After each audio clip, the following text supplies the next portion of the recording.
Saya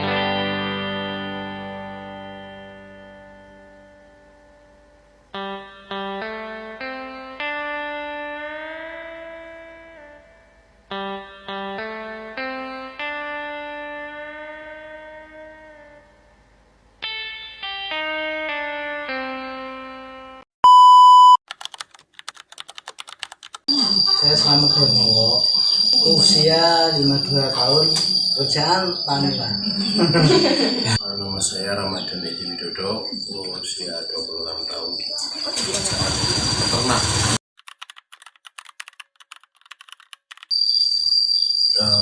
Kartu tani itu adalah sebuah kartu. Mungkin hampir sama dengan kartu Indonesia Pintar, mungkin sama dengan kartu Indonesia Sehat. Itu sama fungsinya, itu untuk bantuan subsidi pupuk pertanian disalurkan menggunakan kartu tani.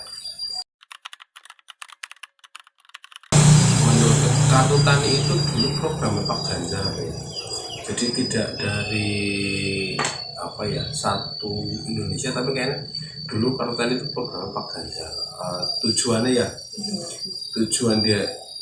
dari kartu tani sebenarnya menurut saya itu bagus, karena dengan adanya kartu tani itu kita itu jadi kelompok tani di desa itu mempetakan lahan-lahan yang ada di sini itu milik kelompok. Nah, nanti itu ada pengajuannya setiap tahun, RDKK namanya, itu nanti kita mengajukan untuk pengajuan pupuk bersubsidi.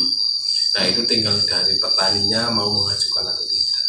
Tujuannya ya dengan adanya kartu tani sebenarnya pupuk bisa sampai di masyarakat dengan harganya juga harga terjangkau, tersampaikan dengan baik. Cuman untuk sosialisasinya itu yang ada di Indonesia, masyarakat itu menjadi susah karena dengan adanya kartu tani kadang mereka yang nggak punya itu nggak bisa beli pupuk seperti itu.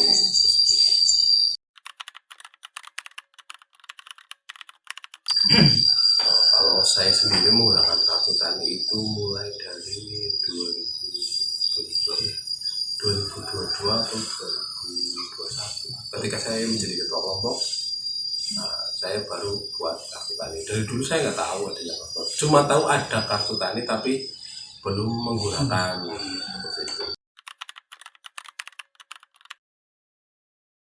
Untuk proses awal itu jadi seperti ini. Ketika dulu saya itu masuk di kelompok dulu, gabung di kelompok tani yang ada. Misal di sini itu kelompoknya Margo Lestari, saya masuk ke situ. Kemudian di situ nanti ada diminta pendataan dari PPL Wilbing Kecamatan Jogo. Nah, nanti di situ Mas, nanti tolong ya dibuatin minta data petani-petani yang untuk bersubsidi. Nanti di situ ada syaratnya itu fotokopi KTP, fotokopi KK, kemudian fotokopi SPPT. Tahu SPPT enggak? Atau tupi yang kotak kecil itu pajak bumi dan bangunan, tapi nanti pajak buminya. Nah, dari situ ada luasan lahannya, kemudian kita isi formulirnya, nanti dikasih formulir dari PPL, kita isi, kita mau lahan apa, kemudian apa, dan itu. Tapi untuk saat ini tidak semua komoditas pertanian itu dibagi. Hanya komoditas apa? Untuk komoditasnya saat ini untuk di daerah perkebunan ya itu ada tebu, kopi, kakao. Alhamdulillah untuk tahun depan itu singkong masuk, tapi untuk tahun 2005 itu nggak ada singkong. Jagung, padi, begitu.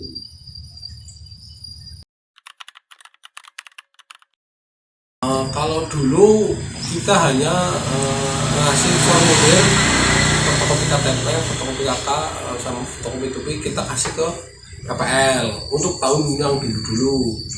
Untuk tahun ini itu nanti kita hanya mengasih ngasih apa ya namanya itu sudah direkap. Itu sudah ada daftar namanya. Iya, direkap dalam satu form. Itu nanti nama petaninya siapa, kemudian komoditasnya mau apa, luasan lahan yang mau dimasukkan untuk dapat pupuk subsidi berapa, itu nanti sudah di situ semua. Nanti tinggal kita kasih ke PL kita, Wilbin Ketarpan, nanti diinput seperti itu. Sebenarnya ketika menggunakan kautani kita bisa dapat pupuk subsidi itu yang bisa dikatakan harganya miring, jauh dibandingkan pupuk non subsidi. Itu lumayan. Misal untuk pupuk subsidi itu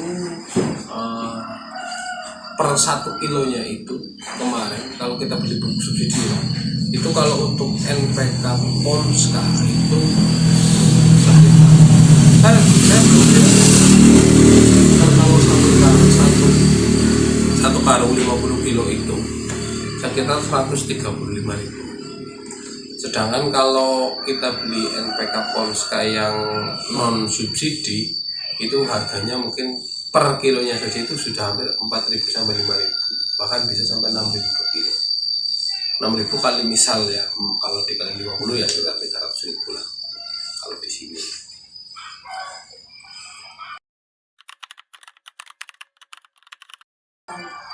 Kalau yang disalurkan oleh kawan-kawan itu enggak ada, cuman subsidi pupuk.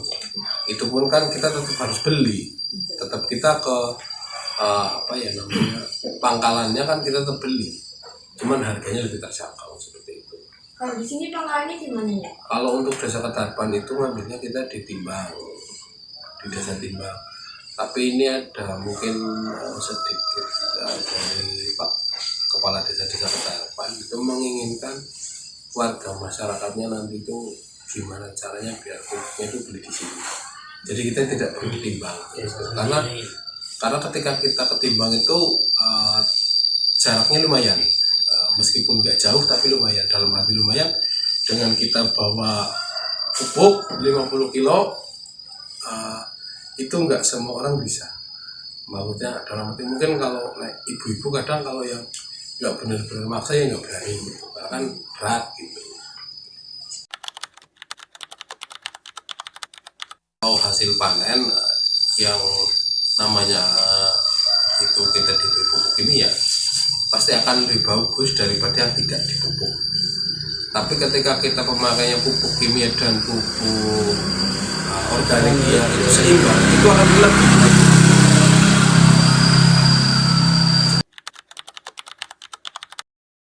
Tunai.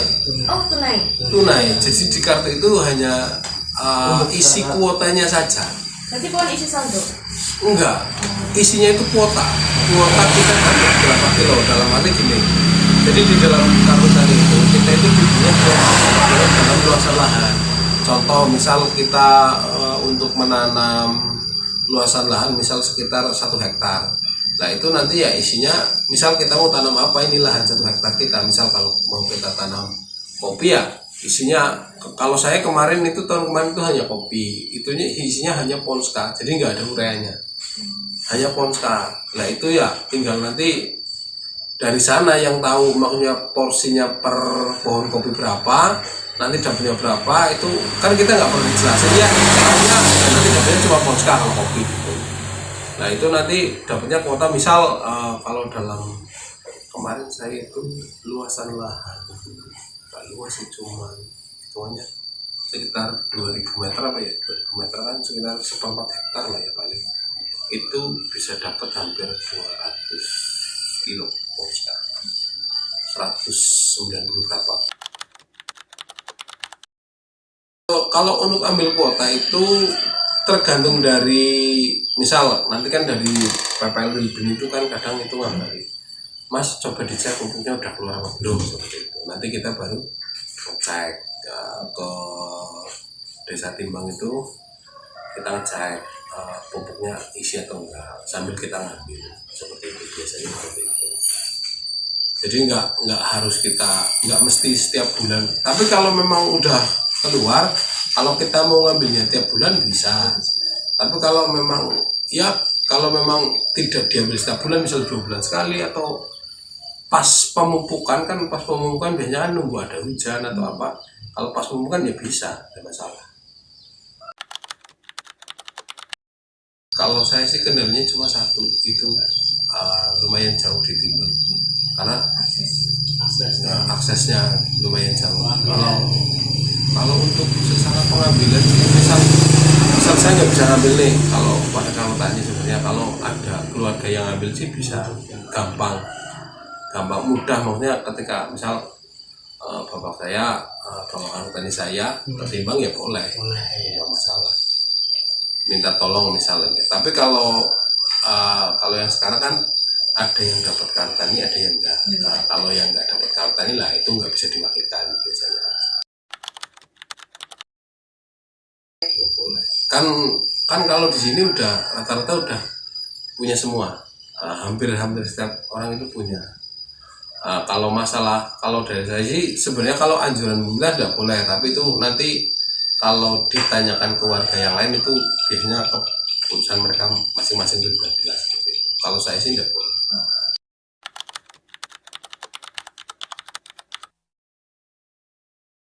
Kartu tani. Iya. Sebenarnya kalau untuk kartu tani sih menurut saya sih ya karena fungsinya cuma dapat kuota pupuk ya itu sih memang sudah berjalan ya, maksudnya ya nggak perlu gimana ya, maksudnya nggak perlu ada program lain, karena untuk program itu biasanya bukan lewatnya kartu tani tapi lewatnya kelompok tani. Berarti lembaganya yang berfungsi untuk mendapatkan bantuan banpom lah ya, bantuan pemerintah atau ada hibah atau ada apa, itu malah lembaga pertanian, misal kelompok tani atau koperasi pertanian seperti itu.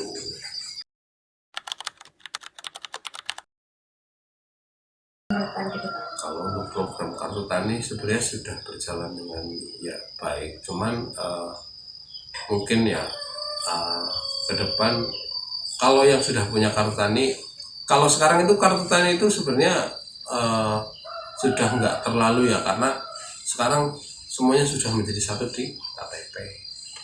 Nah, makanya kalau sekarang yang penting daftar RDKK itu yang tadi fotokopi KTP, KK sama tupi atau SPPT itu sekarang kan sama, meskipun misalnya mbaknya belum punya kartu tani tapi mau punya kuota pupuk subsidi, kan sekarang sudah tinggal daftar aja, udah nggak masalah. Cuman memang sekarang tidak dapat kartu tani seperti itu.